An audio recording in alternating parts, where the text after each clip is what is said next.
Good afternoon. It's really good to see all of my classmates and professors and all of you here today. If I were to open by rolling out a Torah scroll or a Chumash or a prayer book just randomly like that and point to a place, say right there, all of us would know immediately where we were. We'd know where we were in the prayer book, at the end of Pazuke, just before Yishtabach and Baruch Hu, right before we say the Shema. And if we were in the Torah scroll or a Chumash, we would know that we're in the book of Shemot, Shirat Hayam, the Song of the Sea, Parshat Bishalach. The shape of the words on the page, they have unique recognition value, and they immediately orient us to where we are in our daily liturgy and our annual Torah cycle. On the other hand, if you look at the layout on the page, I would argue that there's something here that's also more than a little disorienting. It's supposed to be the moment just after the splitting of the seas, where God split the seas apart. And it's supposed to represent the path that God made when He split the sea, providing the Israelites to go through the sea to a place of safety from the pursuing enemy. Divine providence, right? But this doesn't look like such a clear path to me. So maybe the takeaway message should be something a little different. Maybe God's not splitting seas or clearing paths for us. Maybe instead, we're being given a sort of theological homing device, a spiritual GPS, if you will, tools to help us orient ourselves, no matter how clear or unclear the path, and no matter what the topography of our journeys might look like. This week, we have the privilege to read from Parshat Bishalach, the Torah portion that actually contains the events at Kriyat Yam Suf. And this coming Shabbat is also Shabbat Shirah, where we'll read the poem aloud in synagogue to the tune of the Special Traveler's Melody. The story that Shirat Hayam tells is very similar in some ways to other Near Eastern myths of the same time period, particularly those that depict a storm god fighting with and then defeating a sea god in the form of a sea dragon. In the myth, the storm god defeats the sea dragon by ripping it into two pieces, thus creating land and sea. The sea dragon represents the forces of chaos in the cosmos, which the storm god then overcomes to restore balance and order in the universe. Notably, even in our own Hebrew scriptures, for example in the Psalms and other places in the Tanakh, the Bible sometimes uses the Hebrew words for sea and sea dragon, Yam and Leviathan, completely interchangeably. If this is so, then what's different about what happens in our Jewish scriptures, and what's the relationship to the story that's being told in Parshat Bishalach this weekend? I suggest that from a Jewish perspective, God doesn't remove chaos from our world or from our lives, as the storm god does in the pagan myth, but teaches us to orient our lives to something greater than ourselves, to learn to cultivate a sense of feeling God's presence, even in the most chaotic and uncertain moments of our lives. In my past life as a physical therapist, if I wanted to really improve someone's balance, I didn't just have them walk on level ground. It's these moments of imbalance and uncertainty and instability that are the most beautiful and powerfully transformative, providing distinct liminal moments, liminal change points, these moments that cause us to linger for just a moment between who we've been in the past and who we might become in the future. the idea of uncertainty as a spiritual force that can actually drive or stimulate our spiritual growth is really exciting to me. And it's part of the reason why I'm personally so attracted to the liminal and chaotic events in Parshat Beshalach that happen just before rather than right after the people enter the Sea of Reeds. That penultimate moment, just before they embark upon the path into the midst of the waters of Torah that will completely change them, and through which they will walk as newly formed spiritual beings. Such imagery is precious to me as a Jew by choice because it reminds me of every day what it felt like to be standing before the conversion mikveh. But it's also how I felt at each of the most important transitions in my life. My fellow classmates, we're at one of those moments, those liminal moments right now, as we prepare to become future rabbis. The very first phrase of our Parsha, Vayehi B'Shalach Paro, tells us that the liminal and chaotic events of the journey to the Reed Sea happen right after Pharaoh finally releases the people from Mitzrayim. The verb shin lamed chet in the word B'Shalach is suggestive of an action done with the hands, an exercise in power and control. Pharaoh is actually sending the people away, but at this particular moment, he's also letting go. He's relinquishing control. Later in the portion, he'll actually change his mind again. So there's this tension between holding on and letting go that's a really important part of what I think is going on in this portion. Our sages are actually very troubled that the Torah seems to imply it was Pharaoh rather than God who was responsible for the people leaving Egypt. In Shirat Hayam, for example, some form of the word Yad is used repeatedly throughout the poem to emphasize God's divine providence as the true source of power or control.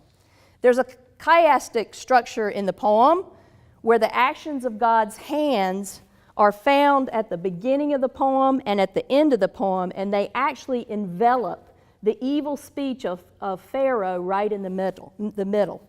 That part where Pharaoh says, I'm doing this with my bare hands. No God's involved. I'm doing it myself. So this chiastic structure maybe suggests that the righteous actions of God's hands are actually enveloping, managing, or helping to curtail the chaotic events that occur in the world, and in some unknown way using them for the ultimate good. If we psychologize the events of the Parsha, perhaps Pharaoh, his chariots, his horses, and all of their drivers are actually us, and symbolic of the hubris that we sometimes experience when we're too sure of ourselves, when we start to believe too much in our own skills, and we see our strengths and weaknesses as ultimately determining our fate rather than acknowledging God, God's Torah, or the awesome power of Torah-centered community to change our lives. In the end, the thing that makes us the most authentically safe is a complete upending of that hubris, as when chariot, horse, and driver are upended into the sea. The Torah tells us that God is actually controlling the chaos. V'lo nacham Elohim derech eretz plishtim. In other words, God has made a conscious decision where to take the people, and it's not the most obvious path from Egypt, which would have been northeast along the coast of the Mediterranean. Rashbam says that God was afraid if he did that, the people would only be able to imagine their rapid failure from the new conflicts and challenges that lie ahead, and that they would focus instead on how quickly and how easily they could retreat to their old forms and places of enslavement. It's almost as if God anticipates the helpful disorientation that the alternate new path would cause, but also the attendant anxieties. V'lo nacham Elohim derech eretz plishtim. Aval, and I'm adding the aval, karovhu. God didn't lead them on a typical route, but he stayed close by. He was close by. Notice I'm interpreting ki as aval, but, and Karovu, as God was close by. This is in contrast to Ibn Ezra, who says it was because the Philistine land was closer in a geographical sense. Maybe the new and different path would feel longer, less intuitive, and more chaotic, but in its very newness and in the very experience of unpredictable decision-making, it actually holds more promise for spiritual growth and feeling close to God. The people cannot rely on what they learned in the past. The new route would force them to develop new skills, but would also provide opportunities to do something really innovative and different for the Jewish people. Possibly this would require also a new sense of intuition and orientation, more like someone traveling for the sheer joy of travel, or as an explorer, as opposed to someone setting their GPS to the shortest distance between 2 points. The Torah takes this a step further and says, "Vayasev Elohim et ha'am derech hamidbar Yam Suf."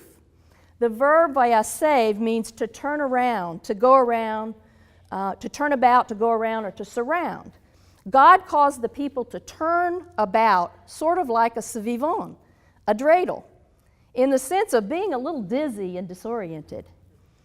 Alternatively, a related definition is to cause to be surrounded or enveloped with something. So while God seems to be causing the people to go around an unusual, somewhat dizzying and disorienting path along the border and right up to the edge of Yam Suf, God is at the same time helping the people develop a sense of being surrounded, a sense of being protected by God's presence. This is the sense of being encompassed or surrounded by the waters of Torah that we try to generate each day in our morning prayers and through our leadership in the communities we serve. Rashi tells us that the noun phrase, Derek Amidbar Yam Suf, is likely referring to a topographical place near the Sea of Reeds. Geographers might locate that place somewhere in the marshy area, generally where the Suez Canal is located today. On the other hand, water is often read by later interpreters as a metaphor for Torah itself, or for spiritual teaching, or even pastoral care. So Derek Amidbar Yam Suf may be referring to God teaching Derek Yam Suf, the pathways of Talmud Torah.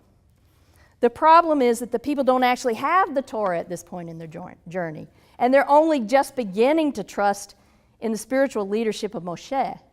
There's a midrash that says part of the reason why God actually wanted to take the Israelites on an unexpected route is so they could learn a little more Torah along the way. Although this might seem to contradict the understanding of Revelation as something that happens at Sinai, it rings true to the fact that the spiritual journey described is actually deeply embedded in the Torah. And also, it rings true to the way that Abraham was said to have learned the Torah in an inward way prior to the giving of the Torah, the outward Torah at Sinai.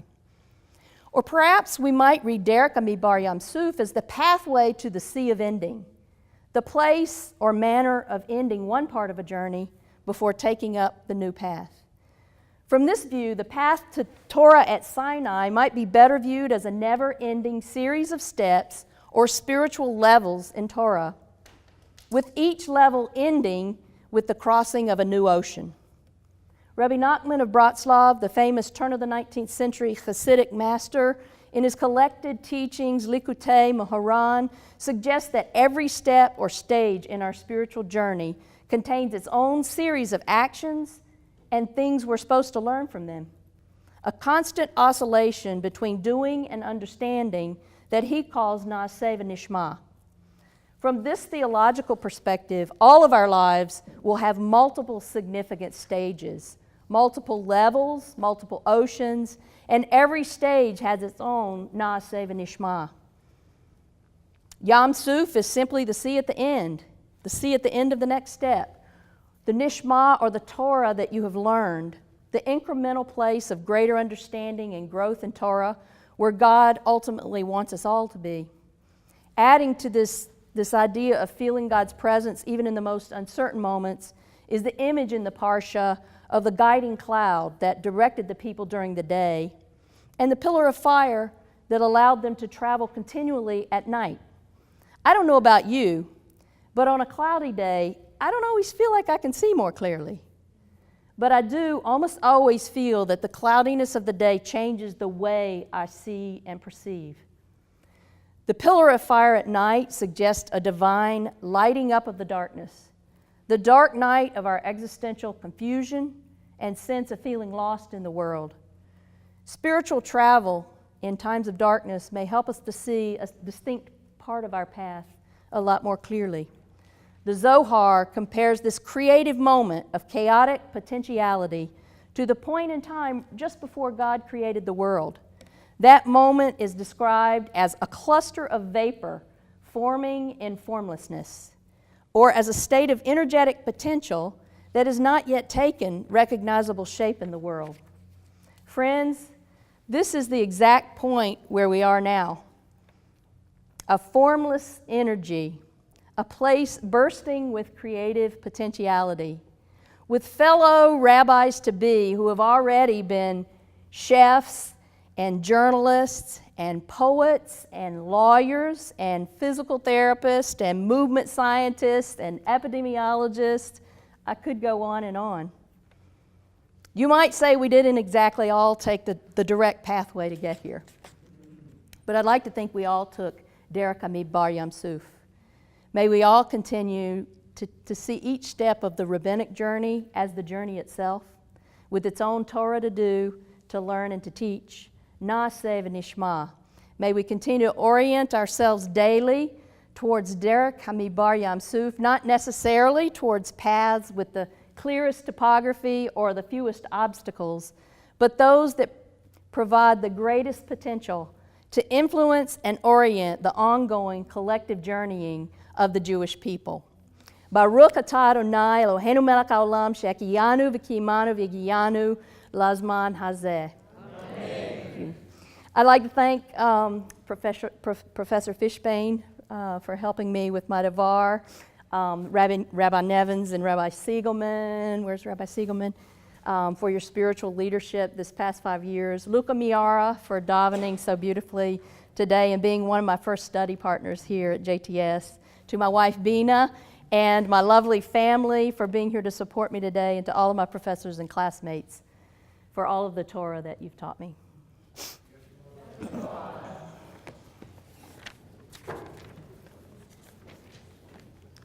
Yitgadal v'yikadash shemei rabbah.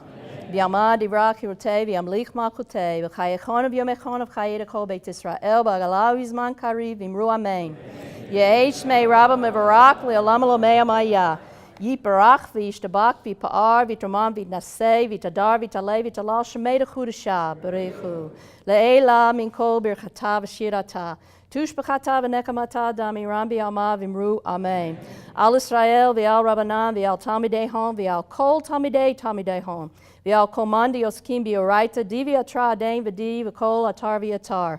Yehi lahon u'lachon shlama rabba china v'chista v'rakamim arachin umzona revicha ufor kanamin kadamu v'honda v'ishmaya v'imru amen. Yehi shlama rabba min shemaya v'chaim tovim aleinu v'al kol Israel v'imru amen. Osei shalom b'ramav hu v'rakamav yasei shalom aleinu v'al kol Israel v'imru amen. Oh my God. I love it. Mazel tov.